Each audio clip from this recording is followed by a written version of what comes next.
भारत के एक राज्य बिहार की काफ़ी चर्चा है। बिहार में पिछली दफ़ा एनडीए को 40 में से 39 सीटें मिली थी। एक तरह से आप बोल सकते हो क्लीन स्वीप किया था बिहार में एनडीए ने। इस बार की क्या संभावना है? क्या एनडीए इस बार 40 की 40 सीटों पर जीत दर्ज करेगी या फिर सीटें कम होंगी? तो इन्हीं सवालों का जवाब ढूंढने का प्रयास करूंगा मैं आज के इस वीडियो में। तो वीडियो को बिना स्किप किए पूरे अंत तक देखिए और बने रहिए मेरे साथ। दोस्तों, लोकसभा सीटों के हिसाब से बिहार देश का चौथा सबसे बड़ा राज्य है। उत्तर प्रदेश, महाराष्ट्र, पश्चिम बंगाल के बाद बिहार ही एक ऐसा राज्य है जहां लोकसभा की सबसे ज्यादा 40 सीटें आती है। बिहार एक और मामले में खास है। बिहार यूपी ऐसे तो दोनों है, लेकिन मैं चूंकि बिहार का चर्चा कर रहा हूँ इसलिए मैं बिहार की बातें करूंगा। बिहार का जो चुनाव होता है वो हमेशा जातीय समीकरण पर निर्भर होता है। यहाँ जाति और वोट ज्यादा पड़ते हैं, चाहे वो विधानसभा का चुनाव हो या लोकसभा का चुनाव हो। हर तरह के चुनाव में यहाँ जाति फैक्टर बहुत ज्यादा होता है। यहाँ कैंडिडेट जो उतारे जाते हैं वो जाति के हिसाब से उतारे जाते हैं, मुद्दे जाति के हिसाब से होते हैं, मुख्यमंत्री जाति के हिसाब से होते हैं। अभी तक तो ऐसा ही चलता आ रहा है। हालांकि पिछले 10 सालों में ये ट्रेंड थोड़ा चेंज हुआ है, कुछ बदलाव देखने को मिला है। मैं ये नहीं बोल रहा कि पूरी तरह बदल चुका है, लेकिन पिछले 10 सालों में लोग धीरे धीरे इन चीजों से ऊपर उठ के वोट कर रहे हैं। वो विकास, डेवलपमेंट, अब जो चाहे समझे, तो इस तरफ लोगों का रुझान जा रहा है। और पिछले कुछ इलेक्शन में अभी समय लगेगा, लेकिन शुरुआत हो चुकी है। मैं आपको बताऊंगा कि पिछले 2 इलेक्शन लोकसभा के या पिछले 10 सालों में जो चुनाव हुए, क्योंकि अभी लोकसभा का ही चुनाव चल रहा है, तो मेरा ज्यादातर अभिप्राय बोलने का जो ध्येय है वो लोकसभा को लेकर ही होगा। तो पिछले जो 2 लोकसभा चुनाव हुए उसमें बिहार से किन किन जातियों के वोट और बिहार के किन किन वर्गों के वोट, वर्गों मतलब बोले तो मजदूर के वोट किधर गए, किसान के वोट किधर गए, बेरोजगार के वोट किधर गए, छात्र के वोट किधर गए, गृहिणियों के वोट किधर गए, अब तक जो हुआ है और आगे किस तरफ जाने की संभावना है। मैं कोशिश करूंगा आपको ये बताने का कि क्या सिचुएशन है और बिहार को इस बार या बिहार से इस बार एनडीए को कितनी सीटें मिल सकती है। दोस्तों, मैं हूं आशीष कुमार और अपने यूट्यूब चैनल आशीष वाणी में आपका स्वागत करता हूं और उम्मीद करता हूं वीडियो आपको पसंद आएगा। वीडियो पसंद आता है तो वीडियो को लाइक करिए, चैनल को सब्सक्राइब करिए, लोगों में शेयर करिए, बेल आइकन दबा के ऑल का ऑप्शन दबाइए, जिससे मेरे आने वाले सारे वीडियो के नोटिफिकेशन आपको मिलते रहेंगे। दोस्तों, पहले मैं लॉजिकली बात करता हूँ। मैं बताऊंगा आपको सारी चीजें बताऊंगा, जातिवाद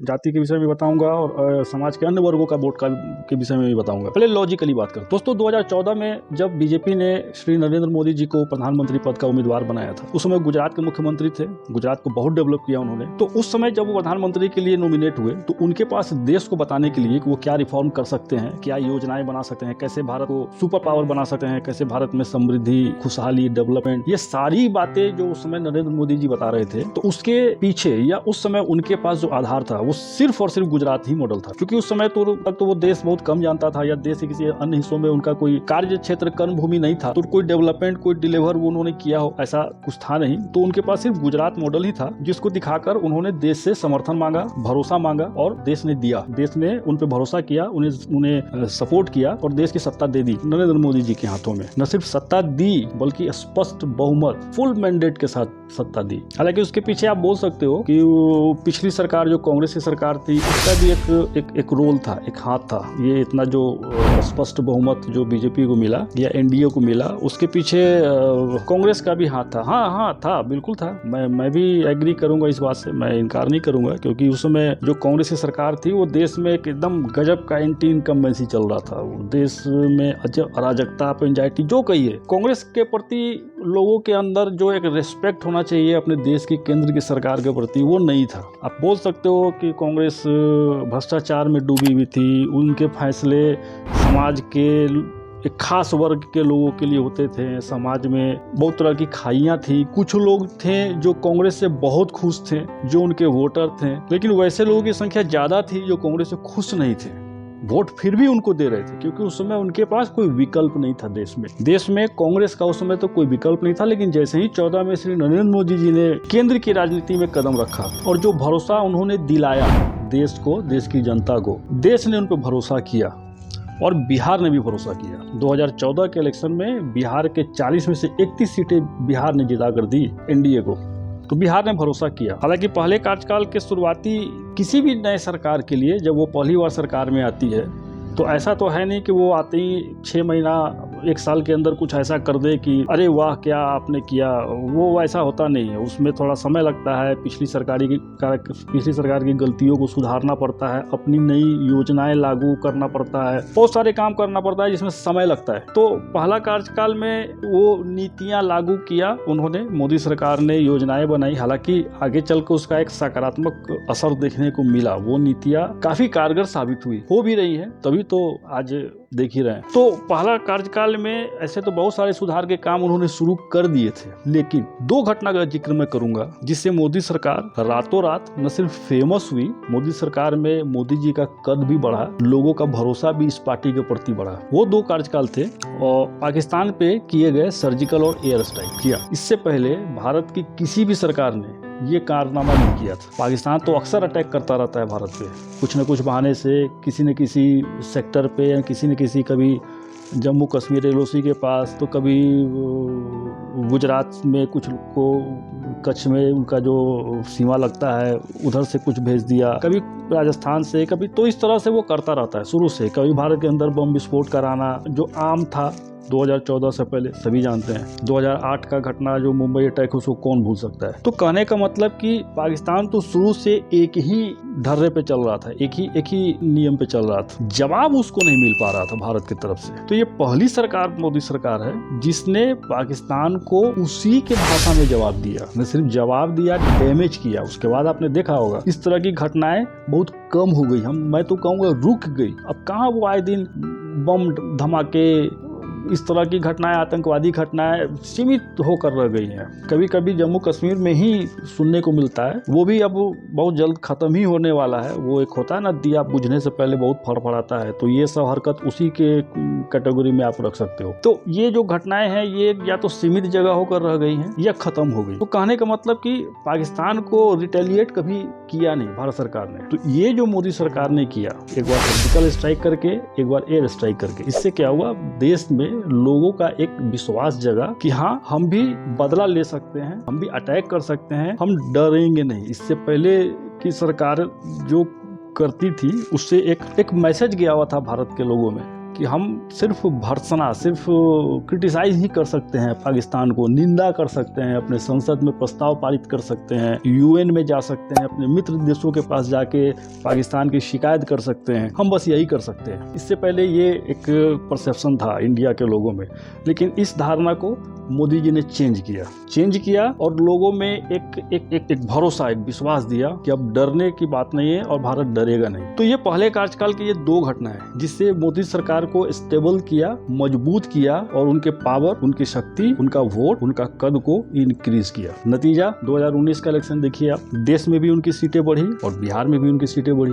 बिहार में तो 40 में से 39 सीटें जिताई बिहार के लोगों ने नरेंद्र मोदी जी को। तो एक पहले कार्यकाल का ये 2 घटना का असर इस इलेक्शन पर जब इस कदर पड़ा कि केंद्र में भी बीजेपी का सीट बढ़ा, वोट परसेंटेज बढ़ा, और बिहार में भी सीट बढ़ा, वोट परसेंटेज बढ़ा। अब आइए दूसरे कार्यकाल में। दूसरे कार्यकाल का शुरुआत का 2 साल तो कोविड में निकला। उस समय तो पूरी दुनिया अस्त व्यस्त थी, एग्जिस्टेंस पे खतरा था, डायरेक्ट थ्रेट था एग्जिस्टेंस पे, क्योंकि बिजनेस बंद था। बहुत सारे ऐसे देश थे जो टूरिस्ट के इंडस्ट्री पे डिपेंड करते थे कि टूरिस्ट उनके यहाँ आते हैं, उनके वजह से उनका कुछ फायदा, कुछ डॉलर, कुछ दूसरे देशों का मुद्रा आता है जिससे वो देश चलता है। तो टूरिज्म बंद हो गया कोविड के समय और बहुत सारे प्रॉब्लम्स हुए, लोग का मृत्यु भी हो रहा था, खाने को नहीं था, वैक्सीन नहीं था। तो शुरुआत का जो 2 साल नरेंद्र मोदी सरकार के कार्यकाल का था, 2 साल, उसको आप कोविड में हटा दीजिए, बचता 3 साल। लेकिन कोविड के दरमियान जहां मैंने बताया कि जब एक्सिस्टेंस पर खतरा था तो देश की तरक्की की बात तो बहुत दूर की थी। उस समय देश की तरक्की नहीं, देश बचे लोग का ऐसा सोचना था। बावजूद उसके भारत उस समय भी तरक्की कर रहा था। उस समय भी भारत एक तरक्की शुदा देश था, उसकी रफ्तार अच्छी थी, उसका जीडीपी ग्रोथ बढ़िया था। और आज तो ये आलम है कि 8.5% के रेट से यहाँ का जीडीपी बढ़ रहा है, जो पूरे दुनिया में न सिर्फ सबसे ज्यादा है बल्कि इसके आसपास भी कोई दूसरा देश नहीं है। बल्कि अभी का तो ये समय है कि दूसरे देश माइनस में है, रिसेशन में है, मंदी में है, उनका ग्रोथ तो छोड़िए, वो जो इतना वो है उतना पर ही बने रह जाए, ये बड़ी बात होगी। एक छोटा सा उदाहरण देखिए आप, अभी कुछ समय पहले तक जीडीपी के मामला में जापान दुनिया के 3रे नंबर का देश था।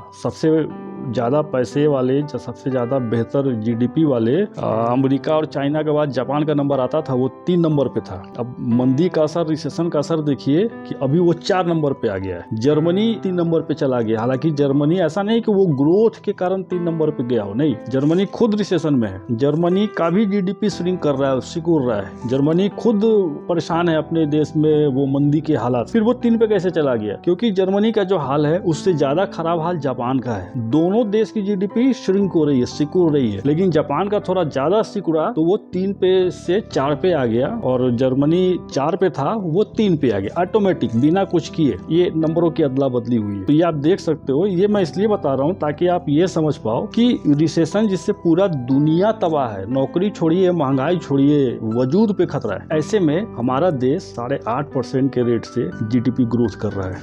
तो ये इस चीज को समझना पड़ेगा। ऐसे तो दूसरे कार्यकाल में मोदी जी की बहुत सारी उपलब्धियां हैं, बहुत सारे कार्यकलाप हैं, बहुत सारे ऐसे काम हैं कि दूसरे कार्यकाल में फ्री राशन योजना हो, या फिर वो अकाउंट खोलाना हो, आवास योजना हो, सरकार की तरफ से मकान देना हो, शौचालय देना हो, इस तरह की बहुत सारी योजनाएं हैं। लेकिन मैं दो घटना का जिक्र मैं फिर से करूंगा जरूर। ये 2 घटना उनके न सिर्फ पॉलिटिकल करियर के लिए बल्कि पर्सनली भी मोदी जी के लिए मील का पत्थर साबित हो रहा है या हुआ है। वो 2 घटना है, पहला जम्मू एंड कश्मीर से 370 आर्टिकल का रिमूव करना। जी हाँ, ये बहुत बड़ी घटना है। सारा देश बल्कि सारी दुनिया बल्कि मुस्लिम कंट्री भी अब इस चीज को मानने लगे हैं कि ये एक बहुत अच्छा फैसला था। नतीजा दिख रहा है ना, 370 हटने के बाद जम्मू कश्मीर का जो डेवलपमेंट हो रहा है अभी तक। आज के डेट में आप जम्मू कश्मीर जाकर कोई दूसरी राजनीतिक पार्टी अगर ये बोले या खुद बीजेपी बोले कि मैं फिर से 370 लगाने का सोच रहा हूँ, हम सोच रहे हैं, तो अब तो जम्मू कश्मीर के पब्लिक जनता वहाँ का उठ खड़े होंगे, बोलेंगे हम नहीं लगाने देंगे, क्योंकि उनको फर्क दिख रहा है, उनको इसका रिजल्ट दिख रहा है। 370 के पहले के जीवन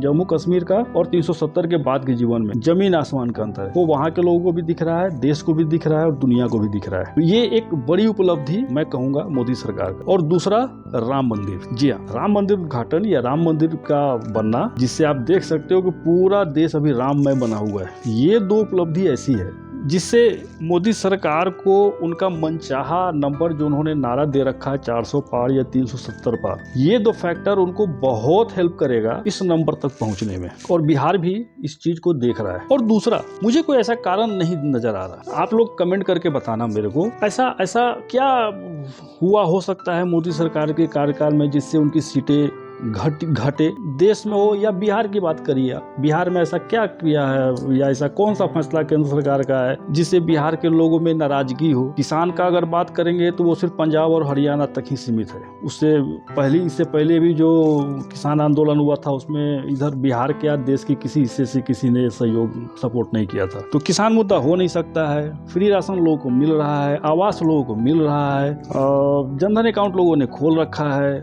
और अभी हेल्थ आयुष्मान कार्ड की अभी चल रहा है, वो नॉमिनेशन चल रहा है, रजिस्ट्रेशन चल रहा है। आज दिन मैं देख रहा हूँ, एक दिन में तो मैंने पढ़ा है 3-3.5 लाख लोगों का आयुष्मान कार्ड बन रहा है। तो क्या कारण, ऐसा मुझे कोई कारण नहीं दिख रहा है कि मोदी सरकार ने इन 5 सालों में कुछ ऐसा किया है जिससे उनके ऊपर कोई दुष्प्रभाव पड़े या उनकी सीटें कम हो, ऐसा कुछ लगे, मुझे तो नहीं दिख रहा है। लेकिन हाँ, एक बात हो सकता है, अगर एनडीए में डेंट लगना हो बिहार में, जिसकी संभावना मुझे कम लगती है।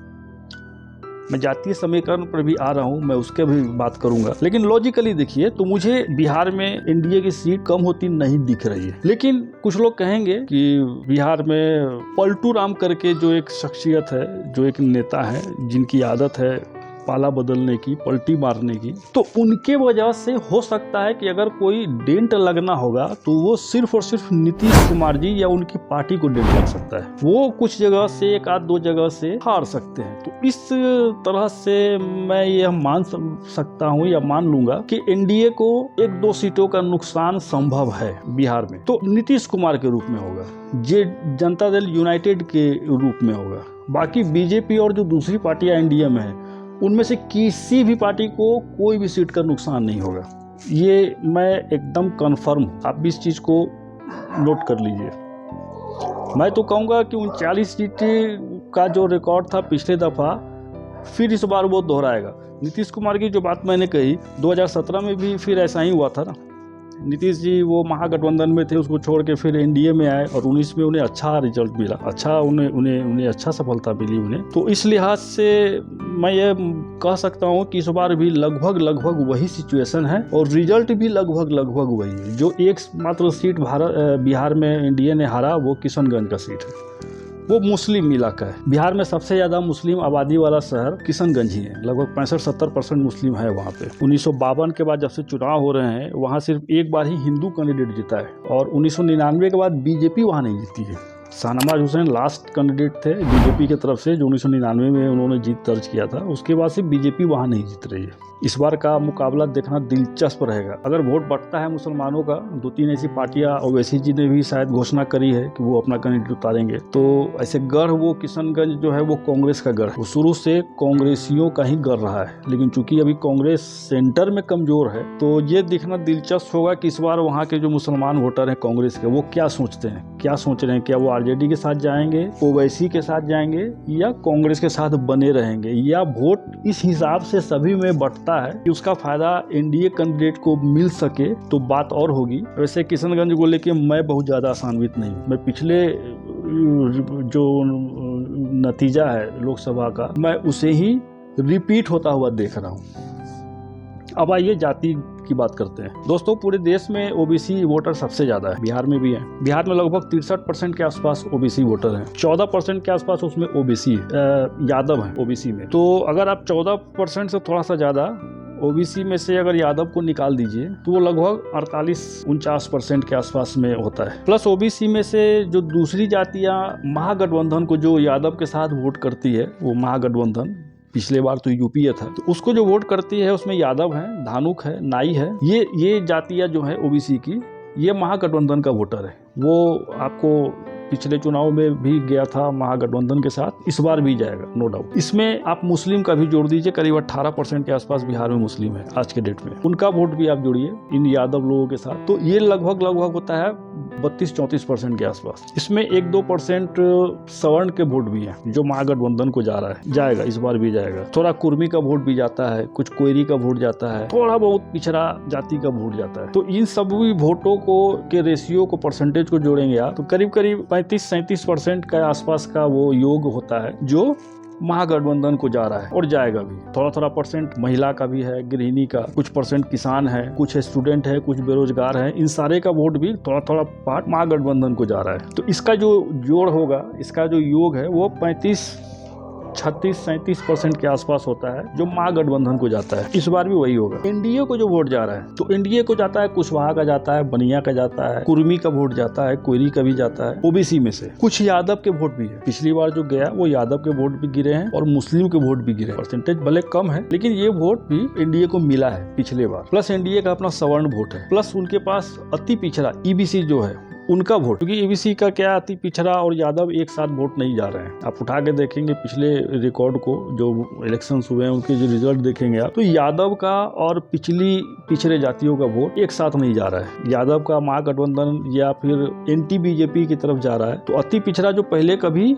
बटा हुआ था, कभी वो लालू के पास भी गया, कांग्रेस के पास भी गया, कभी नीतीश कुमार के पास भी रहा बिहार में, लेकिन पिछले इलेक्शन से वो विधानसभा और लोकसभा दोनों की बात कर रहा हूँ, अति पिछड़ा वोट एनडीए की तरफ शिफ्ट हुआ है, और वो पूरा का पूरा शिफ्ट हुआ है। यादव वोट मैंने बताया, मुस्लिम वोट भी बताया, सवर्ण वोट, तो इन लोगों का जो परसेंटेज को अगर आप जोड़ेंगे, तो ये करीब 53 से 55% के आसपास बनता है। हालांकि पिछले इलेक्शन जो लोकसभा चुनाव बिहार में हुए हैं, उसमें 53% वोट गया था पूरे बिहार से एनडीए को, जिसमें 39 सीट मिला था एनडीए को, 53% वोट था। और अभी का जो योग है, ये आपको 53 से 55% हो रहा है। दूसरा आप ये देखिए, मैंने बताया कि बीजेपी या मोदी सरकार या एनडीए की तरफ से ऐसा कुछ मुझे तो नहीं दिख रहा है जिसकी वजह से उनका वोट कटेगा। तो विपक्षी पार्टियों के भी तरफ से कुछ ऐसा पॉजिटिव डेवलपमेंट या ऐसा कुछ कारनामा मुझे नहीं दिख रहा है, याद नहीं आ रहा है, जिससे उनके वोट में इजाफा हो। उल्टे आलम यह है कि विपक्षी पार्टियों के जो गठबंधन में जो पार्टियां हैं, वो भी बहुत हद तक ये मान के चल रही हैं कि मोदी जी रिपीट हो रहे हैं। आप इसका एक छोटा सा एग्जांपल देखिए, अभी राज्यसभा का चुनाव हुआ, आप देख लीजिए, जो अभी के इंडी गठबंधन के जो लोग हैं, उसमें से कई पार्टियां इंडी गठबंधन को छोड़कर एनडीए में आई, जिसमें नीतीश कुमार जो कन्वीनर थे, ऑफिशियली न थे, लेकिन सोच के तो उन्होंने वही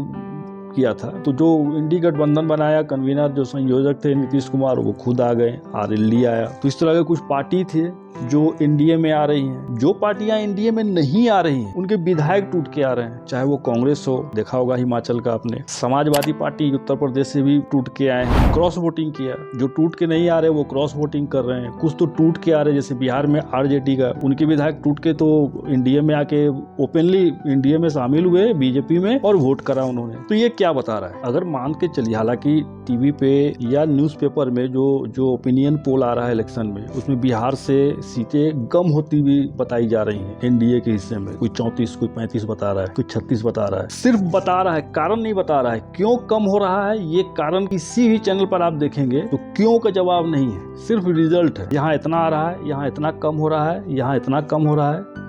या फिर विपक्षी पार्टियों के रैली में आए भीड़ को देख के लोग अंदाजा लगा रहे हैं। जैसे अभी गांधी मैदान में महागठबंधन का जो जन विश्वास रैली यात्रा क्या था, वो उन्होंने किया, अच्छी खासी भीड़ थी। तो भीड़ को देख के भी लोग ये अनुमान आकलन कर ले रहे हैं कि वोट उधर जाएगा, जबकि ऐसा मुझे नहीं लगता। भीड़ तो हर बार के इलेक्शन में बहुत सारी पार्टी के नेताओं को आता है। राहुल गांधी को क्या कम भीड़ आता है? अभी पिछला दफा जो इलेक्शन हुआ उत्तर प्रदेश का विधानसभा चुनाव 22 का, उसमें समाजवादी पार्टी के नेता के रैली में क्या कम भीड़ होता था? नतीजा क्या रहा? तो भीड़ देख के ये अंदाजा लगाना कि ये भीड़ वोट में चेंज होगा, मुझे लगता है थोड़ा जल्दबाजी है। तो मुझे ऐसा कोई कारण नहीं दिख रहा है। अब आइए परसेंटेज पे, महिलाओं के वोट, छात्र के वोट, मजदूर के वोट, बेरोजगार के वोट, ये सारे वोट एनडीए में आ रहे हैं। देखिए आप, ये देख लीजिए आप, इंडी गठबंधन को भी वोट गया और एनडीए में भी गया, लेकिन परसेंटेज देखिए आप। तो ये वोट जो जा रहे हैं एनडीए को, ये इस बार भी एनडीए का ही है, बल्कि इसमें और बढ़ोतरी हो, क्योंकि वोटर बढ़े हैं, माइंड सेट वही है। तो ये जो वोट आप देख रहे हैं, ये जो गृहिणियों का वोट है, कृषि मजदूर का वोट है, मजदूर का वोट है, बेरोजगारों का वोट है, छात्र का वोट है, ये सारे वोट बीजेपी के हैं, आगे भी बीजेपी के रहेंगे। और बीजेपी का जो अपना कोर वोटर है, जो उनका कास्ट वाला वोटर है, वो उनके पास है ही। तो मुझे ऐसा कोई कारण नहीं दिख रहा है कि बिहार में एनडीए की सीट कम होने जा रही है, बल्कि वोट शेयर भी बढ़ेगा इस बार बिहार में बीजेपी और एनडीए का। और सीटें अगर बढ़ेंगी नहीं तो उतना ही रहेंगी, ये मेरा विश्वास है। बाकी आप लोग क्या सोचते हैं, आप लोगों का क्या नजरिया है, जरूर से बताइए मुझे कमेंट करके। और जिन भाई लोगों को ये वीडियो अच्छा लगा हो और जिन्होंने अभी तक सब्सक्राइब नहीं किया है, तो चैनल को सब्सक्राइब करिए, लाइक भी करिए, लोगों में शेयर भी करिए, कमेंट करिए। आपके कमेंट से मुझे एक एनर्जी मिलती है, मुझे ये इनकरेज मिलता है, और मुझे ये लगता है कि मैं इसको और क्या बेहतर कर सकता हूँ। तो कीप कमेंट करते रहिए और इसी तरह अपना प्यार और सहयोग बनाए रखिए। तो ये रहा आज का विश्लेषण मेरे तरफ से। जो लोग बीजेपी के सपोर्टर हैं वो इस बात से खुश हो सकते हैं कि बिहार में भी एनडीए का पोजीशन इस बार अच्छा है और अच्छा ही रहेगा। और जितनी सीटें पिछली बार मिली थी एनडीए को बिहार से, इस बार भी उतनी ही सीटें मिलेंगी मेरे तरफ से। 80-90% आप मान के चलिए, बाकी देखते हैं। तो ठीक है दोस्त, चलता हूं मैं, नेक्स्ट वीडियो में फिर से मिलूंगा। ऐसे ही प्यार और सहयोग बनाए रखिए और स्वस्थ रहिए। ठीक है दोस्त, नमस्ते।